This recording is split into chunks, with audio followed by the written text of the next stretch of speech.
Kembali lagi bersama saya Aditya dari Infra Digital Foundation.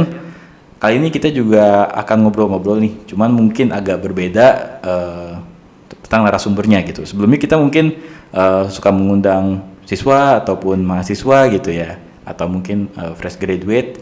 Tapi sekarang kita mengundang dari tenaga pendidik gitu atau dari guru gitu ya. Nah teman-teman, di sini kita udah kedatangan narasumber kita, tamu kita, yang akan membagikan pengalamannya serta insight-insightnya kepada teman-teman semua. Nah, mungkin tanpa menunggu berlama-lama lagi, kita sambut Mas Rosal. Nah, halo Mas Edi. Iya, halo Mas, sehat ya Mas? Alhamdulillah sehat, halo semuanya. Iya, jadi Mas Rosal ini merupakan guru produktif ya Mas? Ya, di betul. SMK Nasional Depok. Oh, itu. Jadi ya itu ya, dari SMK Nasional Depok, namanya Mas Rosal. Nah, jadi apa kabar nih Mas sekarang? Alhamdulillah sehat. Kegiatan lancar semua ya Mas? Iya, alhamdulillah. Iya, Nah, jadi belakangan ya kan sebagai guru produktif ya Mas, pasti Betul. ya mengajar, selain mengajar apa lagi Mas? saya selain mengajar juga menghandle server di SMK Nasional Depok. Oh gitu, menghandle server juga ya Mas? Iya, betul. Oh iya, nah kalau ngajarnya mungkin bidangnya atau mata pelajarannya apa Mas yang biasa diajar? Kalau saya kan produktif di TKJ itu kan ada banyak, kebetulan saya itu di bagian teknologi komputer dan jaringan. Jadi dia itu pelajaran produktifnya itu sekitar 4 sampai 5. Dan kebetulan saya itu pegang di bagian teknologi layanan jaringan. Jadi yang bagian mungkin kalau yang ada yang penonton mungkin yang masih SMK gitu, TKJ mungkin kenal mungkin ya yang namanya TLJ gitu, singkatannya TLJ. Dia itu belajar terkait dengan layanan komunikasi seperti mungkin VoIP seperti VoIP, kemudian SoftSuite dan lain-lain. Mungkin itu yang saya pegang untuk pelajarannya. Kemudian untuk bagian server sendiri lebih ke server jaringan, Mas. Kalau saya server jaringan di SMK Nasional tersebut. Jadi ketika nanti mungkin ada ujian, kemudian labnya ingin meminta jaringan yang cepat, mungkin saya yang handle bagian itu. Kemudian instalasi lab juga, dan itu dibantu oleh anak-anak. Anak-anaknya langsung, jadi mereka langsung terjun secara praktek gitu, jadi sekalian praktek belajar, sekalian belajar praktek. Jadi mereka tahulah bagaimana tidak hanya teori, tetapi prakteknya juga secara langsung bagaimana cara konfigurasi jaringan seperti itu Mas. Oke Mas Rosal, jadi ya itu ya kegiatannya Mas Rosal belakangan ini gitu. Nah mungkin aku juga mau nanya dong Mas, untuk background pendidikannya Mas Rosal sendiri dari bidang apa ya Mas? Kalau saya sendiri sejujurnya alumni dari SMK Nasional Depok sendiri. Oh, dari alumni dari situ juga. Iya, jadi saya alumni SMK Nasional Depok di jurusan Teknik Komputer Jaringan. Kemudian alhamdulillah saya dipanggil untuk mengisi bagian mengajar. Mengajar, dan juga sekarang saya sedang melanjutkan kuliah di jurusan Teknik Informatika di Universitas Pamulang. Oh, di Universitas Pamulang. Di Universitas Pamulang. Itu dari jurusan Teknik Informatika ya Mas? Iya, Teknik Informatika. Nah, kira-kira gimana sih Mas pengalamannya gitu dari pernah belajar di TKJ ya Mas ya? Betul. Terus juga di Teknik Informatika sekarang. Nah, itu Mas Rosal, mungkin kalau Mas Rosal punya apa ya, pandangan nggak gitu terkait jurusan itu gitu, jurusan-jurusan tersebut gitu? Apakah orang pasti banyak yang bilang susah ya? Iya, betul. Gitu. Kadang emang susah. Wah, kalau dibilang susah ya nggak usah ditanya sih. Apalagi ya informatika, apalagi berkaitan dengan teknik gitu ya, isinya ya laporan praktek gitu. Kalau dibilang susah sih sebenarnya itu balik lagi ke masing-masing ya Mas. Karena kalau susah itu kan relatif ya. Betul. Tergantung bagaimana kita menyikapinya gitu. Apakah ketika itu susah kita menyerah atau tetap dilanjutkan, ya itu balik lagi sebenarnya. Tapi kalau menurut saya sih susah ya jelas. Tapi ketika susah apakah saya menyerah? Tidak, karena itu memang pilihan saya gitu. Kemudian teknik informatika ini ya mungkin banyak peminatnya gitu. Karena untuk masa kedepannya gitu banyak bisa menjadi banyak gitu. Apakah terkait IT kan juga banyak ya Mas ya. IT tidak hanya program mungkin atau cyber security mungkin atau jaringan gitu. Jadi prospek kedepannya pun sangat luas, apalagi di dunia digital yang sekarang nih. Mereka sangat butuh terkait tim IT, jadi prospek untuk kedepannya sangat menjanjikan menurut saya. Ya. Gitu. Oh iya, Gitu. oke. Itu teknik informatika banyak yang bilang juga menjanjikan ya untuk di Indonesia sekarang gitu ya, karena memang masih banyak kebutuhannya. Tapi satu sisi ya itu harus siap dengan tanda kutip kesulitan ya Mas gitu. Betul. Ya, aja gitu ya, harus siap dengan berbagai kerumitannya. Ya. Jadi ya kalau udah masuk nih teknik informatika ya harus siap, nggak siap gitu, harus siap. Sesuai mengikuti perkembangan zaman terus, apalagi teknologi selalu berkembang ya, betul. Mas. Jadi nggak boleh puas diri dengan apa yang dipunya sekarang gitu, karena kedepannya pasti bakal berkembang terus. Seperti itu. Ya, kemudian selanjutnya tadi kan Mas Rosal sekarang bekerja sebagai guru produktif ya Mas di SMK Nasional Depok gitu. Nah itu dari kapan Mas? Sudah berapa lama mengajar atau sebagai guru di sana? Kalau saya sendiri itu kurang lebih 3 tahun ya, karena ketika saya lulus dari SMK, kemudian langsung ditawari jadi langsung masuk. Ini 2021 berarti, hampir mau 3 tahun. 2021 masuk, awalnya sih belum menjadi guru, jadi baru pegang server. Kemudian sekitar 6 bulan atau 7 bulan baru ditawari sebagai guru di situ.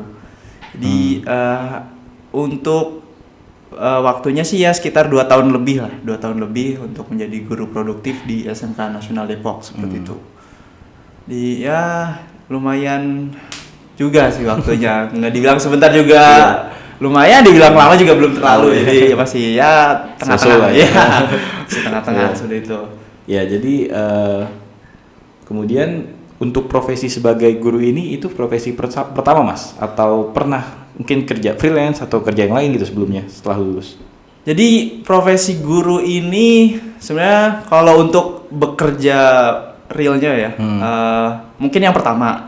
Tapi sebelumnya saya mungkin sudah pernah menjadi mentor sebenarnya di acara juga di Infra Digital juga gitu. Sebagai mentor sebelum saya bekerja jadi di SMK Nasional. Jadi saya sebagai mentor yang awalnya saya itu kan pernah ikut programnya juga nih, Cyber Security. Yang waktu itu tahun berapa Mas? Tahun 2020 kalau tidak salah. Ya, yang awal batch pertama. Batch pertama. Kemudian baru setelah itu 3 bulan kemudian baru saya ditawari di SMK Nasional Depok. Jadi mungkin untuk bekerja profesionalnya sebagai guru pertama kali, tapi untuk sebelum-sebelumnya ya ada pernah sebagai mentor seperti itu. Mas Rosal tertarik dengan dunia cyber security berarti ya? Karena cukup tertarik sih Mas, karena kayaknya menarik gitu, dan juga katanya dengar-dengar gajinya gede, kemudian untuk perekrutannya masih sedikit orang-orangnya, jadi kayaknya wah oke nih untuk diperdalami gitu.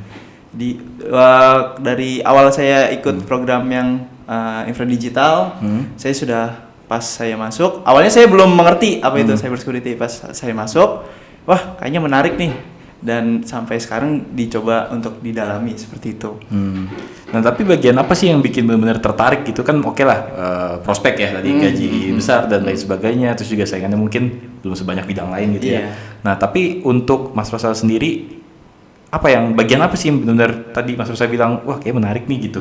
Bagian apa tuh Mas? Kalau dari saya sendiri ya, sebelum saya ikut program itu, kalau tidak salah ada satu kasus di mana ada perusahaan online shop gitu ya, dia itu datanya kebobolan. 2019 kalau tidak salah tuh ya. Itu ada datanya kebobolan, kemudian ramai di sosial media. Dan dari situ saya mulai cari-cari kenapa permasalahannya, bagaimana perusahaan itu bisa kebobolan data ininya. Terus saya cari-cari, dan kebetulan ini itu terkait dengan cyber security. Kemudian cyber security apa nih? Karena saya kan awalnya TKJ itu nggak ada ya, terkait cyber security itu nggak ada, baru ya jaringan-jaringan biasa. Kemudian cyber security ini apa nih? Kemudian kebetulan ada ini program Infra Digital yang waktu itu cyber security juga. Nah kebetulan saya cobalah ikut gitu. Lalu saya ikut. Ada satu materi gitu yang dimana menurut saya wah keren nih gitu, yaitu tentang ethical hacking. Kalau ethical hacking. Iya, saya wah ada ngehack karena saya awalnya belum tahu tuh wah ada nge-hack nih kayaknya seru nih. Wah dari situ saya ternyata hack itu tidak cuman jahat gitu. Hack bukan konotasi negatif gitu. Negatif, betul. Ternyata hack itu ada berbagai macam. Bukan hacker itu berbagai macam. Ada yang white hat, red hat dan lain-lain. Dan mulai dari situ saya sudah mulai tertarik. Jadi materi yang paling saya ini menempel itu ethical hacking. Iya, jadi itu yang mulai menurut saya jadi acuan saya untuk memperdalam cyber security ini. Oke, tadi kan ketika Rosal akhirnya menemukan nih cyber security buat gua gitu ya Mas ya. Nah, terus Mas Rosal kira-kira apa sih Mas yang membuat Mas Rosal tuh pengen memperdalam tuh dengan cara bagaimana gitu? Apakah dengan training pasti tadi ya, tapi kan Mas Rosal ikut training infra digital juga dari tahun 2020 ya Mas. Iya. Nah selain itu apa lagi Mas yang kira-kira harus dilakukan Mas supaya semakin mungkin semakin memperdalam keahliannya atau memperluas keahliannya itu gimana Mas?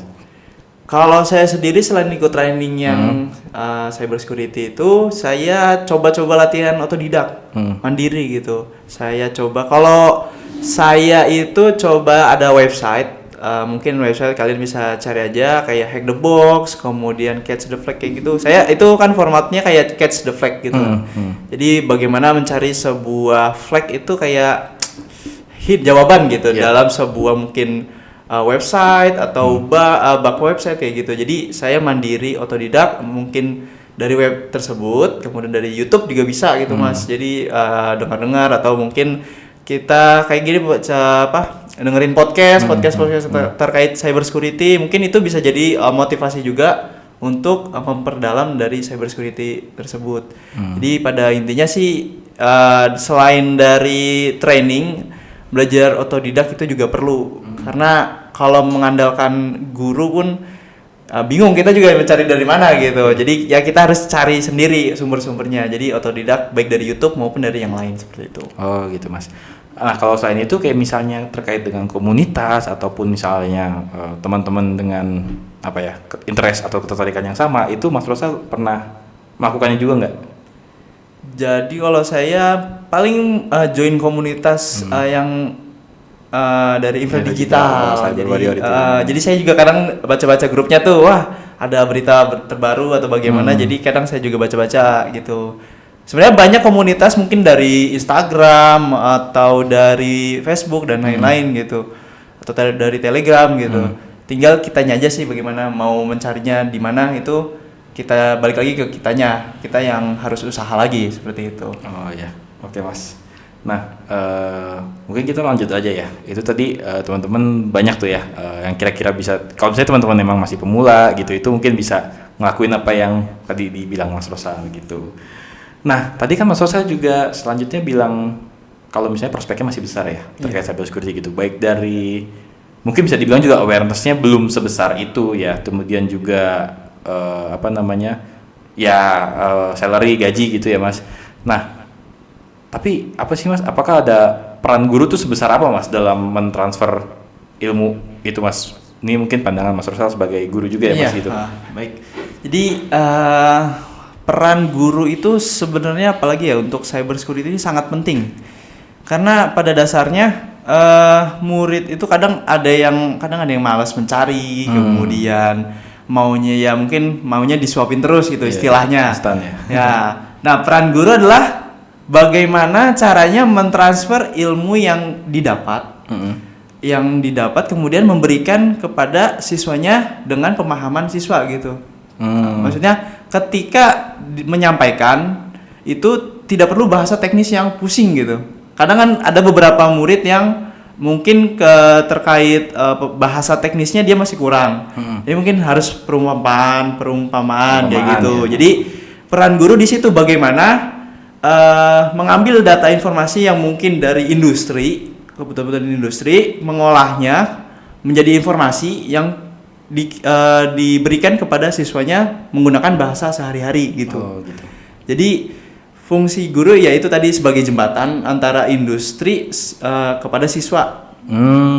Jadi seperti itu utamanya. Dan itu juga jadi tantangan guru tersendiri bagaimana cara mengolahnya, mengolah datanya dan informasinya seperti itu. Nah ini menarik sih Mas. Jadi kan bahasanya mungkin kalau yang saya tangkap ya. Jadi guru itu adalah pengisi gap dari kebutuhan industri ke siswa gitu, Iya, kurang betul. lebih gitu ya. Nah itu tuh apakah memang harus improvisasi sendiri-sendiri setiap guru masing-masing gitu ya? Atau memang sudah ada mungkin bisa dibilang kurikulumnya gitu Mas? Itu bagaimana Mas? Kalau untuk di dunia pendidikan sendiri sih umumnya ya pada umumnya sih kalau untuk cyber security belum semarak Iya. program lain gitu. Jadi balik lagi sebagai guru kita harus bisa improvisasi menyesuaikan kepada anak-anak didik kita gitu. Jadi bagaimana menyampaikannya, bagaimana prakteknya, dan juga mungkin ya ada beberapa sekolah mungkin ada keterbatasan terkait perangkat dan lain-lain. Nah itu juga harus sekreatif kitanya sebagai guru. Jadi mungkin kita tidak punya servernya, jadi kita mengakali mungkin kita buat server sendiri di VMware gitu. Kita share gitu, sharenya IP-nya atau bagaimana, itu pokoknya sesuai dengan kreativitas kita bagaimana menyampaikan informasi yang dibutuhkan oleh industri kayak gitu. Iya benar, berarti sebagai guru pun sebenarnya juga harus fleksibel ya Mas. Tidak bisa sih kalau misalnya terpaku dengan yang mungkin tanda kutip tradisional ataupun yang yang sudah dari dulu ada begitu tradisional ya mungkin Iya, bahasanya ya. tradisional. Jadi memang harus fleksibel ya Mas, ngikutin zaman juga mau Iya, nggak mau ya. betul. Khususnya apalagi di bidang IT gitu. Wah, yang selalu berkembang gitu. Jadi Betul. kita sebagai guru yang apalagi di bidang IT gitu ya, kita tuh nggak boleh yang saklek gitu. Kalau Iya, betul, saklek cara bahasanya. saklek gitu bahasanya. Jadi kita harus improvisasi gitu. Mungkin bisa jadi anak murid kita lebih tahu dibanding kita. Iya. Kadang ada kasus seperti itu. Bahkan saya ada siswa yang lebih tahu, mungkin ada beberapa ilmunya. Saya kadang belajar dari siswa tersebut, bagaimana caranya. Mungkin ketika saya sudah belajar, mungkin saya sudah cukup paham, nah saya baru share ke anak-anak yang lain.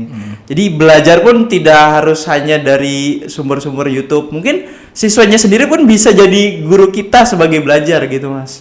Oke Mas, ini menarik banget sih tapi yang terakhir ini ya. Jadi kalau saya lihat ya, berarti Mas Rosal nih maksudnya sebagai guru nih pandangannya gimana Mas? Kalau saya berpandangan bahwa di waktu yang akan datang gitu ya, berarti hubungan siswa dan guru itu bukan lagi sebagai kalau yang dulu itu mungkin ya sebagai guru dan siswa yang kita paham lah dari dulu ya, tapi mungkin lebih ke kolaboratif Mas. Iya betul. Justru di zaman yang sekarang ya, apalagi anak-anak sudah mulai berpikir kritis gitu.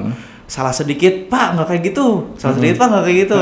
Nah jadi di zaman yang sekarang kalau menurut saya pribadi yang saya jalankan itu, saya tuh udah nggak memposisikan saya sebagai guru. Jadi sebagai teman sejawat yang sama-sama belajar. Oh gitu. Jadi ketika mungkin saya ada yang belum tahu, saya bertanya kepada murid saya, ada yang tahu nggak?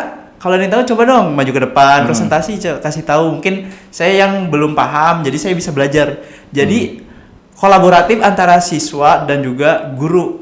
Jadi tidak hanya guru saja yang ngomong nih, satu arah. Jadi bisa dua arah. Jadi dari gurunya dan dari siswanya. Jadi saling menyampaikan. Mungkin kitanya ada kurang atau mungkin siswanya ada yang kurang juga seperti itu. Jadi ya kolaboratif dan dua arah. Jadi itu bisa, kalau dari saya seperti itu sih Mas. Nah mungkin Mas Rosal bisa ngasih insight-nya dong Mas tentang program Ready for AI Security. Mas Rosal juga sebagai peserta juga ya kan Mas ya? Betul. Nah itu mungkin bisa ngasih insight lagi sih Mas, seberapa membantu sih bagi Mas Rosal nih dalam menjalankan tugasnya sebagai guru gitu? Kalau saya sendiri sih cukup banyak ya Mas. Mulai dari materi-materinya gitu. Yang awalnya saya benar-benar tidak tahu gitu tentang cyber security. Saya jadi tahu apa itu cyber security, apa itu hacker gitu. Jadi banyak yang saya dapat dari program tersebut, baik secara materi maupun secara prakteknya, karena di materi program tersebut ada sesi prakteknya gitu Mas. Oh iya. Jadi banyak lah, maupun dari segi materi maupun dari segi networking. Oke Mas, mungkin terakhir ya Mas, apa nih rencana Mas Rosal sebagai guru nih untuk menjadi guru yang satu lebih baik gitu ya, dan yang kedua mungkin langsung ke pesan-pesan buat teman-teman yang bisa teman-teman lakukan gitu. Baik, yang pertama mungkin menjadi guru yang lebih baik ya. Sebenarnya banyak yang harus dilakukan untuk menjadi guru yang lebih baik gitu. Tapi Mungkin ada beberapa poin. Yang pertama kitanya itu yang pertama harus menguasai dulu apa materi yang ingin kita sampaikan gitu. Jadi ketika nanti mungkin ditanya gitu ya, Pak ini apa nih gitu, jadi kita bisa menjawab gitu. Pun misalkan ketika kita nggak bisa menjawab pun ya kita jujur aja, kita belum tahu, mungkin bisa disimpan untuk pertemuan selanjutnya, dipelajari dulu oleh kitanya seperti itu. Kemudian yang kedua itu harus fleksibel, karena kita kan mengikuti perkembangan zaman ya. Kalau kita istilahnya saklek gitu ya, ikut cara A terus, kita tidak bisa mengikuti perkembangan zaman tersebut, karena banyak perkembangan zaman tersebut punya berbagai caranya masing-masing, tidak hanya dengan cara A gitu, seperti itu. Ya oke, Mas Rosal, terakhir nih Mas, tadi pesan yang Mas Rosal pengen sampaikan nih ke teman-teman gitu, khususnya yang sedang belajar cyber security ya Mas. Kalau pesan saya sih nggak banyak ya. Yang pertama adalah diniatkan dulu sih, karena mau bagaimanapun caranya, mau apapun caranya, ketika kita aja sudah nggak niat, susah gitu Mas. Karena ketika ketemu kesulitan, ya udah langsung nyerah gitu. Jadi yang pertama yang harus itu adalah niatnya. Kemudian pesan yang kedua adalah kita itu tidak boleh istilahnya minta disuapin terus gitu. Kita harus explore sendiri bagaimana caranya belajar tanpa perlu harus ada guru gitu ya. Kita harus bisa menimba ilmu, itu banyak kan sumbernya dari YouTube dan lain-lain. Jadi kita yang harus explore, atau kita yang harus cari sendiri sumber-sumbernya, pembelajarannya. Jadi kita itu tidak boleh malas kayak gitu. Jadi nggak boleh disuapin terus lah. Iya betul. Kita harus explore sendiri kayak gitu. Jadi pesan-pesannya itu ya, pertama niat, kemudian explore, dan mungkin ini ya pesan ketiganya itu join komunitas Mas. Oh iya. Join tukar komunitas. Pikiran ya. Betul. Karena ketika kalian sudah belajar menemukan kesulitan, nah kalian fungsinya komunitas adalah bertanya di komunitas tersebut, yang mungkin ada yang bisa membantu memberikan jawabannya, membantu memberikan pemikirannya seperti itu. Jadi komunitas itu juga penting Mas. Jadi 3 poin itu ya, pertama niat, kemudian explore, kemudian komunitas. Mungkin pesannya itu aja sih Mas dari saya untuk pembelajaran terkait cyber security. Oke. Seperti itu. Oh ya. Itu ya yang berarti harus teman-teman cyber warriors nih khususnya lakukan ya tuh, supaya bisa lebih dalam lagi, lebih luas lagi gitu perspektifnya tentang cyber security. Oke, Mas Rosal, thank you banget nih ngobrol-ngobrolnya hari ini. Mungkin banyak yang bisa kita dapetin ya teman-teman dari Mas Rosal gitu. Ya, jadi terima kasih banyak Mas Rosal untuk insight-nya buat teman-teman semua yang teman-teman bisa dapatkan, teman-teman bisa lakukan ke depannya gitu. Oke, jadi sekian dari podcast Youth in Cyber Security. Tunggu episode-episode selanjutnya. Oke, terima kasih semuanya. Dadah.